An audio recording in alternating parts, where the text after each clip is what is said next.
تیرے کعبے کو جبینوں سے بسایا ہم نے، تیرے قرآن کو سینوں سے لگایا ہم نے، نوع انسانی کو غلامی سے چھڑایا ہم نے، پھر بھی کہتے ہیں کہ وفادار نہیں، ہم وفادار نہیں، تو بھی دلدار نہیں۔ کتنی بڑی بات کہتے۔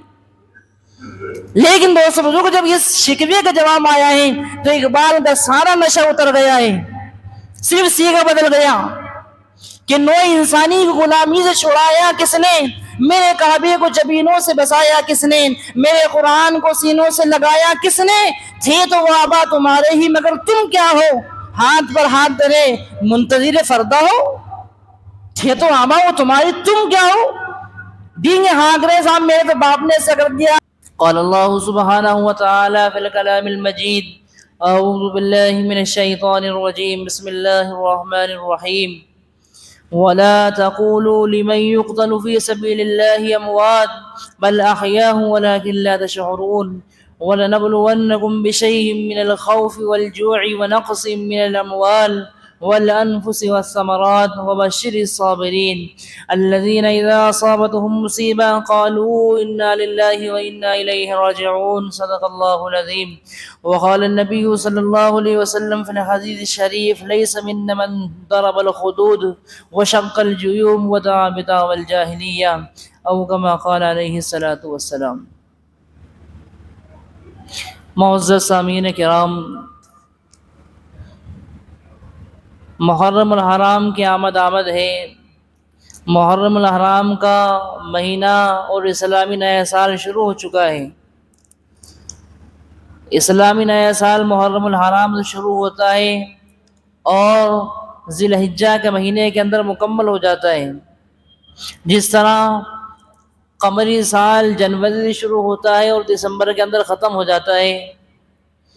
میرے محترم بزرگوں، دوستو، محرم الحرام کو تمام عالم اسلام میں بسنے والے مسلمان اس مناسبت سے جانتے ہیں کہ محرم کے مہینے کے اندر عاشوراء کے دن ایک عظیم سانحہ پیش آیا تھا، عظیم واقعہ پیش آیا تھا، جس کو امام حسین رضی اللہ تعالیٰ عنہ کا واقعہ کہا جاتا ہے۔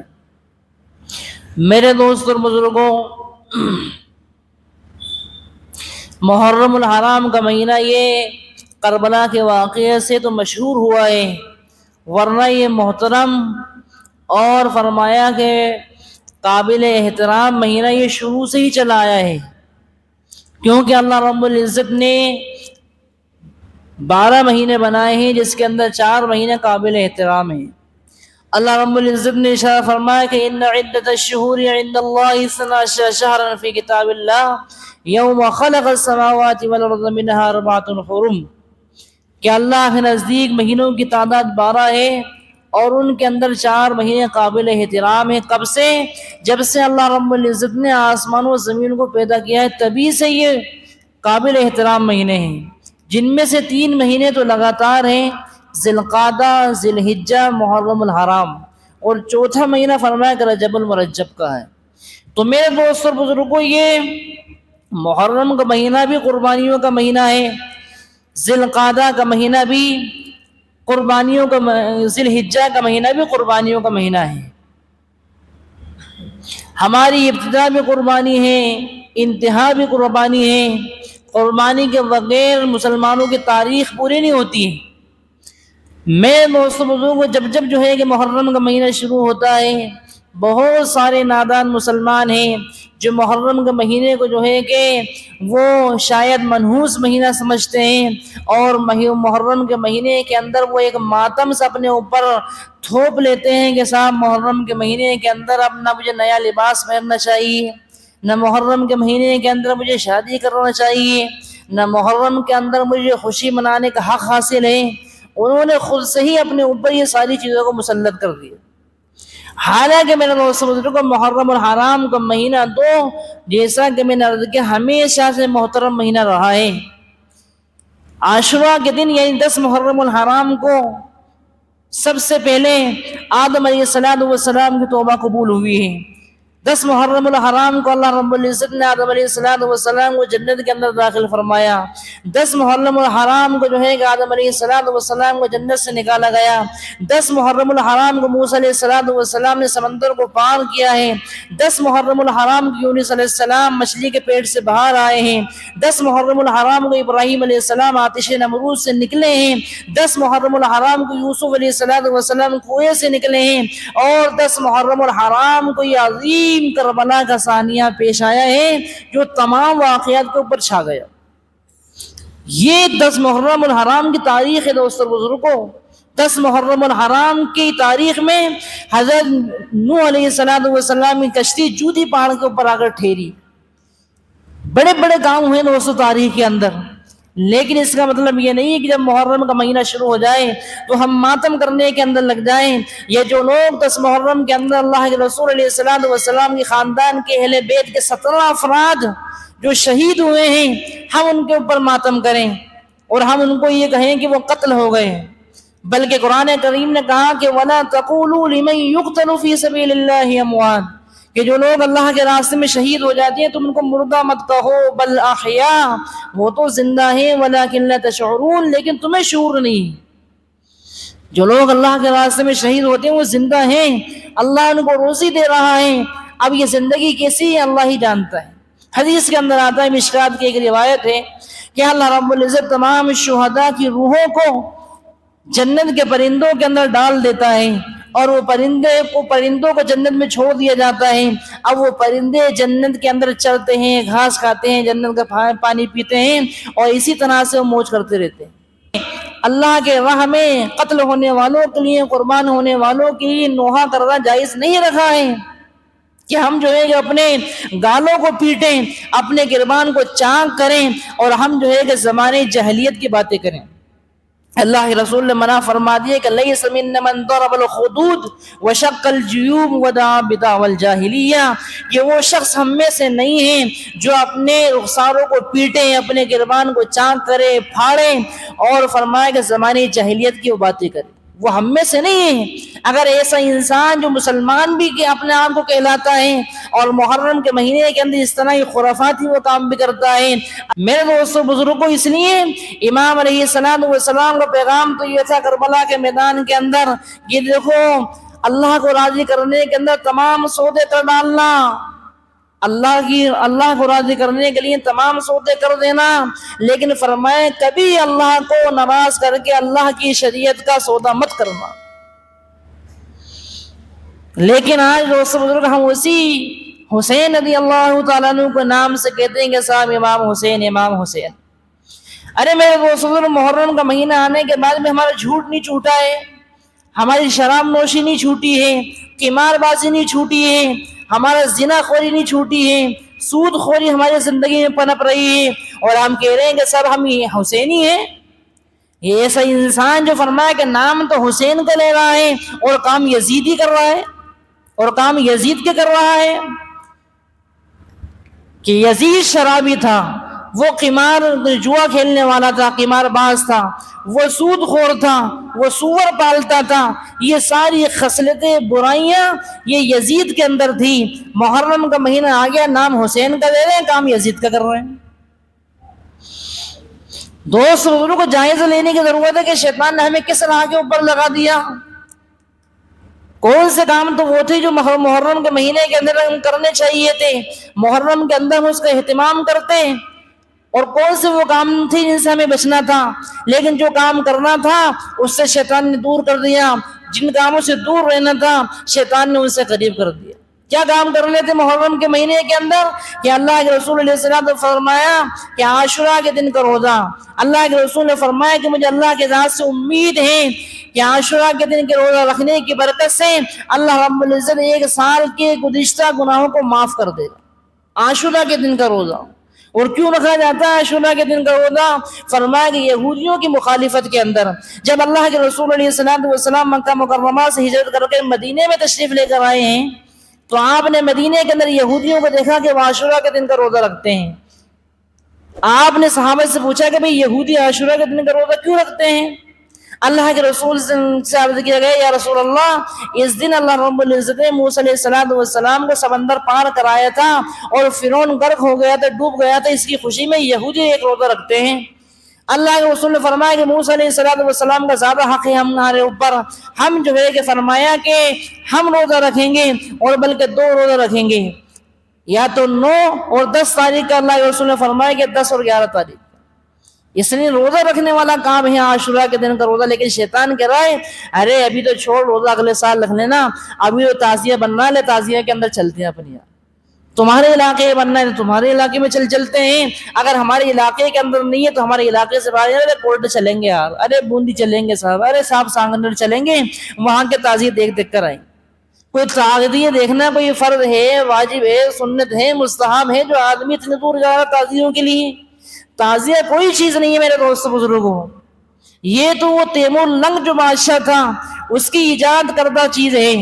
کہ تیمور لنگ وہ بادشاہ تھا، اس نے کہا کہ جو تعزیہ بنایا جاتا ہے نہیں، یہ امام حسین رضی اللہ تعالیٰ عنہ کا جو روزہ ہے، جو قبر ہے، اس کے اوپر جو اس کا جو ماڈل ہے نا، اسی کو یہ تعزیہ بنایا جاتا ہے، اسی کی شکل کا۔ تو تیمور لنگ نے کہا کہ ہر آدمی کا تو عراق کے اندر جانا آسان نہیں ہے اتنے دور سفر کر کے، کیوں نہ امام حسین رضی اللہ تعالیٰ عنہ کے روزے کی ایک شبیہ بنا لی جائے اور فرمایا کہ اس کی زیارتیں کر لی جائیں اور اس کے ساتھ عقیدت مندی کو کر لیا جائے۔ تو تیمور لنگ نے تعزیہ کی جو ہے کہ ایجاد کی ہے، تعزیہ بنانا شروع کرا ہے، لیکن شریعت کا اس سے کوئی تعلق نہیں ہے میرے دوستوں اور بزرگوں۔ ہمیں اس سے بچنے کی ضرورت ہے۔ جو لوگ دوسرے علاقوں کے اندر تعزیوں کے لیے جا رہے ہیں، محرم دیکھنے کے لیے جا رہے ہیں، کیا ہے محرم؟ کوئی محرم دوستوں بزرگوں کو کوئی ایسی چیز تھوڑی اس کو دیکھا جائے یا منایا جائے، بلکہ محرم کے اندر تو توبہ کی جائے کہ جب امام حسین رضی اللہ تعالیٰ عنہ کربلا کے میدان کے اندر یزیدیوں کے سامنے ہیں، یزیدی فرمایا کہ امام حسین کو کسی بات کی اجازت نہیں دیتے ہیں، نماز پڑھنے کی اجازت مانگی جا رہی ہے کہ نماز پڑھنے دے دی جائے۔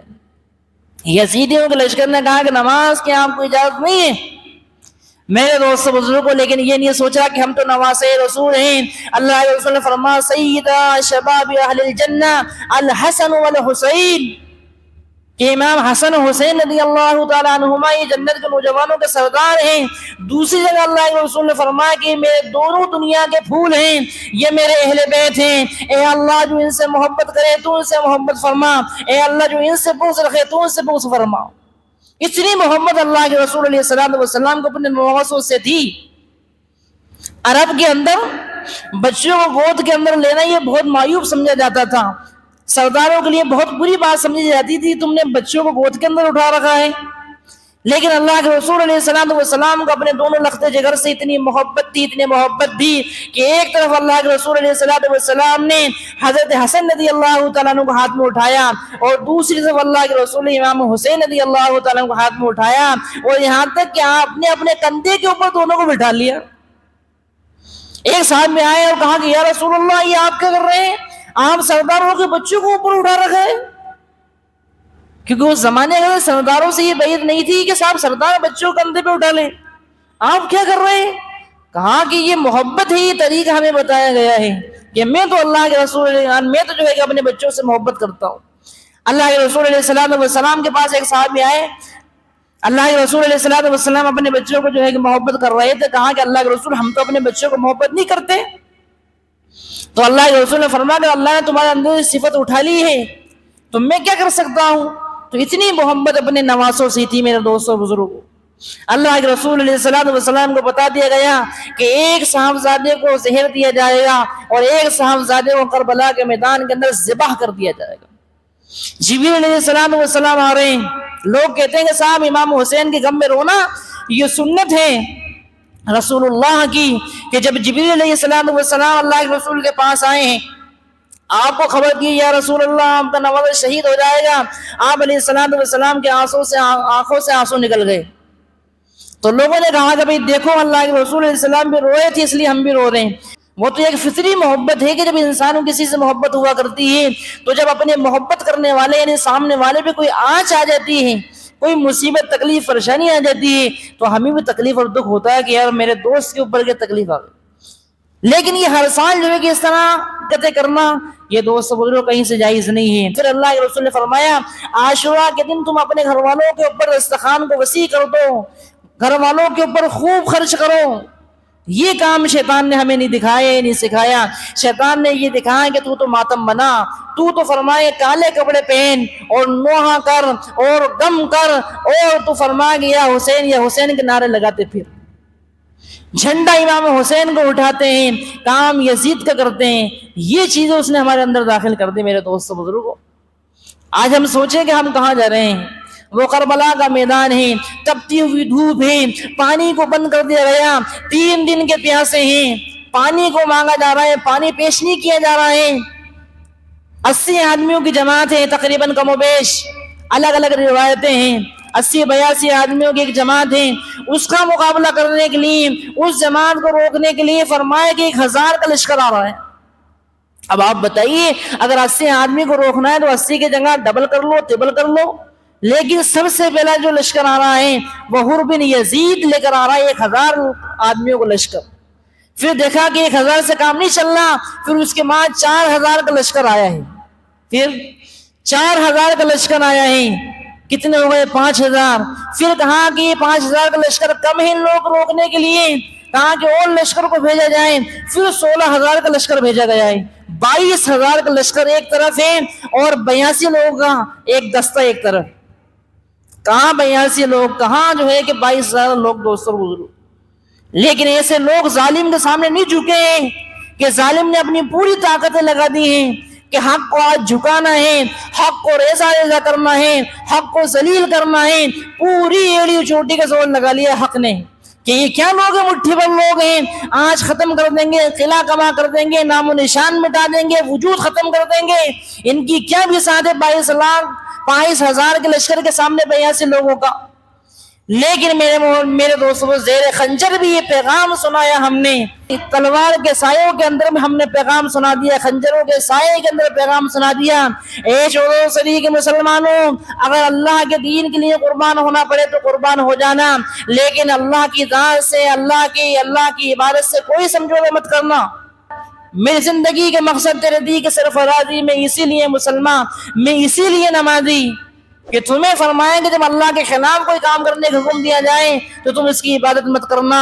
عبادت کسی کی روا ہے تو اللہ کی ہے، جھکا کسی کے سامنے جائے گا تو اللہ کے سامنے جھکا جائے گا، کسی غیر اللہ کے سامنے جھکنے کی اجازت نہیں ہے. امام حسین رضی اللہ تعالیٰ عنہ خطبہ دے رہے ہیں، اور دوستوں پھر ان کا حال کیا یزیدیوں کا؟ آئے ان سے لڑنے کے لیے، مقابلہ کرنے کے لیے. جب امام حسین جنگ سے پہلے نماز پڑھا رہے ہیں، یہ یزیدیوں کا لشکر بھی انہی کے پیچھے نماز پڑھ رہا ہے. یزیدیوں کا لشکر بھی انہی کے پیچھے نماز پڑھ رہا ہے اور انہی سے جنگ کرنا بھی چاہتا ہے. یہ کوئی دوستوں بزرگوں کوئی دوسرے لوگ نہیں تھے، ایسا نہیں تھے کہ جنہوں نے کلمہ نہیں پڑھا ہو، غیر ہو یہ، بلکہ یزیدی بھی کلمہ پڑھنے والے تھے، یہ بھی مسلمان تھے. اسی لیے کہا جاتا ہے کہ جتنا اسلام کو نقصان خود مسلمانوں سے پہنچا ہے اتنا غیروں سے بھی نہیں پہنچا. سب سے زیادہ مسلمانوں نے ہی اپنے دین اور مذہب کو نقصان پہنچایا، اپنے لوگوں کو نقصان پہنچایا. اس لیے میرے دوستوں، یہ لوگ جو ہے کہ نمازیں بھی ان کے پیچھے پڑھ رہے ہیں، مخالفت بھی ان کی کر رہے ہیں. آج مجھے لگتا ہے کہ ہمارا بھی ماحول یہی بنتا چلا جا رہا ہے، ہم بھی اسی امام کے پیچھے نماز پڑھتے ہیں، اسی امام کی مخالفت کرتے ہیں. ایسا تو نہیں ہے کہ ہم بھی یزیدیوں کے اندر شامل ہوتے چلے جا رہے ہیں. یزیدی بھی امام حسین کے پیچھے نمازیں پڑھتے تھے، لیکن امام حسین کی کاٹ کرتے تھے، امام حسین کی مخالفت کرتے تھے. آج ہمارے اندر بھی یہ ہے کہ پہلے لوگ مسجد کے اندر اپنی اصلاح کرانے کے لیے آیا کرتے تھے، لیکن آج لوگ مسجد کے اندر امام کی اصلاح کرنے کے لیے آتے ہیں. امام صاحب آپ نے یہ کر دیا، امام صاحب ایسا ہو گیا، ایسی نماز پڑھا دی، ایسا سجدہ کر دیا، ایسی حرکت کر دی. امام کی اصلاح کرنے کے لیے آ رہے ہیں. نماز بھی اسی امام کے پیچھے پڑی جا رہی ہے، مخالفت بھی اسی امام کی، اعتراض بھی اسی امام کے اوپر. بڑا ڈرنے کا مقام اور سوچنے کا مقام ہے دوستوں بزرگوں کہ ہم اسی کے پیچھے تو پڑھ رہے ہیں. یہ تو واقعہ پورا کا پورا بالکل امام حسین کے واقعے پہ فٹ آ رہا ہے. اس لیے میرے دوست بزرگ اس محرم الحرام کے اندر کوئی ایسا کام نہ کیا جائے. اور اللہ کا شکر احسان ہے کہ اللہ رب العزت نے ہمارے دیار ٹونک کو فرمایا کہ ان تمام خرافات سے بچا رکھا، الحمدللہ. لیکن اس بات کی فکر کرنی ہے کہ ہمیشہ ان خرافات سے ہم دور رہیں، ہمیشہ ان خرافات سے، تعزیہ داری سے، ماتم داری سے، ماتم کرنے سے، اپنے آپ کو نقصان پہنچانے سے، زخمی کرنے سے ہمیشہ اپنے آپ کو بچنے کی ضرورت ہے دوستوں بزرگوں. ہاں ورنہ علامہ اقبال نے کہا تھے تو آبا وہ تمہارے ہی تم کیا ہو، ہاتھ پر ہاتھ درے منتظر فردا ہو، کہ صاحب ہمارے آبا و اجداد نے تو ایسے ایسے قربانی دیے ہیں، ہمارے آبا و اجداد نے تو ایسے ایسے کارنامے انجام دے دیے ہیں، اور جو ہے کہ ہمارے آبا و اجداد نے تو یہ فلاں کام کر دیا، فلاں کام کر دیا، تلک امت قد خلت لہا ما کسبت ولکم ما کسبتم، وہ تو ایک امت تھی، وہ لوگ گزر گئے، ان کے لیے وہ ہے جو وہ کر گئے، تمہارے لیے وہ ہے جو تم کرو گے۔ ارے تمہارے باپ دادا تھے، وہ کر گئے، انہوں نے کام کر لی، انہوں نے اپنی جنت بنانی، اللہ کو راضی کر لیا، ٹھیک ہے، تم کیا ہو، ہاتھ پر ہاتھ درے منتظر فردا ہو۔ ہم تیرے کعبے کو جبینوں سے بسایا ہم نے، نو انسانی کو غلامی سے چھڑایا ہم نے، تیرے قرآن کو سینوں سے لگایا ہم نے، پھر بھی کہتے ہیں کہ وفادار نہیں، ہم وفادار نہیں، تو بھی دلدار نہیں۔ اقبال شکوہ کر رہے ہیں اللہ سے، تیرے کعبے کو جبینوں سے بسایا ہم نے، تیرے قرآن کو سینوں سے لگایا ہم نے، نو انسانی کو غلامی سے چھڑایا ہم نے، پھر بھی کہتے ہیں کہ وفادار نہیں، ہم وفادار نہیں، تو بھی دلدار نہیں۔ کتنی بڑی بات کہتی۔ لیکن دوستو بزرگ، جب یہ شکوے کا جواب آیا ہے تو اقبال کا سارا نشہ اتر گیا ہے، صرف سیغہ بدل گیا کہ نو انسانی کی غلامی سے چھڑایا کس نے، میرے کعبے کو جبینوں سے بسایا کس نے، میرے قرآن کو سینوں سے لگایا کس نے، تھے تو وہ آبا تمہارے ہی مگر تم کیا ہو، ہاتھ پر ہاتھ درے منتظر فردا ہو، تھے تو آبا وہ تمہاری، تم کیا ہو، دینگے ہاں کرے صاحب میرے تو باپ نے ایسا کر دیا، دادا ایسے تھے، پردادا ایسے تھے، میرے تو خاندان کے اندر بڑے اللہ والے گزرے ہیں، خاندان میں بڑے دیندار لوگ تھے۔ ارے تم کیا ہو، تم اپنی بات پیش کرو۔ وہ تو تلک امت قد خلت لہا ما کسبت ولکم ما کسبتم، وہ تو جو لوگ تھے گزر گئے، ان کو وہ ملے گا جو انہوں نے کیا ہے، لیکن تمہیں وہ ملے گا جو تم کرو۔ اس لیے میرے دوست اور بزرگوں، سب سے پہلے فرمایا کہ محرم الحرام یا اشہر الحرم کے اندر سے ہیں، اس لیے ہمیں چاہیے کہ محرم الحرام کے مہینے کا احترام کیا جائے۔ اس کے اندر زمانے جاہلیت کے اندر بھی جنگیں بند ہو جایا کرتی تھی، جھگڑوں کو ختم کر دیا کرتے تھے، کیوں کہ فرمایا کہ شام محترم مہینے شروع ہو چکا ہے، اب کوئی جنگ ہمیں نہیں کرنی ہے۔ آج میرے دوست بزرگ کو ہم دیکھیں کہ ہم جو ہے کہ فرمایا کہ امام حسین تو کربلا کے میدان کے اندر، اور فرمایا کہ تیر اور بھالیں اور تلواریں اور خنجر، ان تمام چیزوں کے سایوں کے اندر بھی اللہ کا حکم پورا کر رہے ہیں۔ آج ہم اپنی حالات کو دیکھیں، ہم کوئی ایسے میدان کارساز کے اندر نہیں ہیں، کوئی جنگ کے میدان کے اندر نہیں ہے، کوئی اتنے مصروف نہیں ہے، کسی نے ہمارا راستہ نہیں روک رکھا ہے، پھر ہمیں نماز پڑھنے میں کیوں موت آتی ہے؟ کیوں مسجدوں کے اندر ہمیں آیا نہیں جاتا ہے؟ مسجدوں کو آباد کرنے کی ذمہ داری مسلمانوں کی ہے، کسی غیر کی ذمہ داری نہیں ہے۔ جب مسجدوں کے اندر جب جو ہے کہ مسلمان مسجدوں کو آباد کریں گے، جب اس قدر لوگ آئیں گے تو پھر ہو سکتا ہے کہ مسجدوں کے باہر بھی سب بنانی پڑیں، تو لوگ یہ دیکھیں گے کہ اس قدر نمازی ہیں کہ مسجد فل ہو جاتی ہے، باہر آ جاتے ہیں، ان کو مسجد بنانے کے لیے اور جگہ دی جائے۔ لیکن جب مسجدیں آباد نہیں ہوں گی، مسجدیں 20 صفحے کی ہوں گی اور 2 صف نماز پڑھنے والے ہوں گے، تو پھر یہی ہوگا کہ لوگ کہیں گے صاحب نمازی تو اتنے کم ہیں، پھر اتنی بڑی مسجد کی کیا ضرورت ہے، اس کو کم کر دیا جائے، ختم کر دیا جائے۔ جو واقعات ہمارے سامنے آ رہے ہیں میرے دوست اور بزرگوں، اس لیے یہ صرف 10 دنوں کے لیے امام حسین کا غم منانا نہیں ہے ہمارے لیے کہ 10 دن ہوئے صاحب امام حسین کو یاد کر لیا، اب 11 مہینے فرمایا کہ 20 دن اب امام حسین کو ہم نے بلا دیا، اب ہمیں ان سے کوئی لینا دینا نہیں ہے، ان کی تعلیم سے کوئی لینا دینا نہیں ہے، بلکہ ہمیں ان کی اس تعلیم سے، واقعے سے، قربانی سے، فرمایا کہ اللہ کے لیے چھوٹے چھوٹے بچے، یہاں تک کہ گود کے بچے کو بھی 3 آنکھیں لگائیں، گود کا بچہ بھی اللہ کے لیے شہید ہو گیا، پورے خاندان کو ذبح کر کے رکھ دیا ہے، ذبح کرا ظالموں نے، سروں کو کاٹ دیا گیا، سر کو کاٹنے کے بعد امام حسین کے سر کو نیزے کے اوپر لگا دیا گیا۔ کسی نے کہا کہ کتنا ہی بلند چہرہ ہے، کتنا ہی بلند سر ہے کہ آج یہ کٹ گیا ہے لیکن کٹ کر بھی بلند رہا ہے، کٹ گیا ہے لیکن کٹ کے بھی نیزے پہ بلند ہے۔ دوستوں اور بزرگوں کو فرمایا کہ جب دشمنوں کو اس پہ بھی صبر نہیں آئے ہیں، لاشوں کے اوپر گھوڑوں کو دوڑایا ہے اور ان کی لاشوں کو فرمایا کہ رون دیا گیا ہے، ایسی قربانی کس لیے دی گئی ہے؟ فرمایا کہ یہ آج ہمارے لیے قربانی دی۔ اگر اس وقت ظالم کے سامنے جھک جایا جاتا اور ظالم کی بیعت کر لی جاتی اور ظالم کی اطاعت کر لی جاتی تو شاید ہمیں یہ دن نصیب نہیں ہوتے۔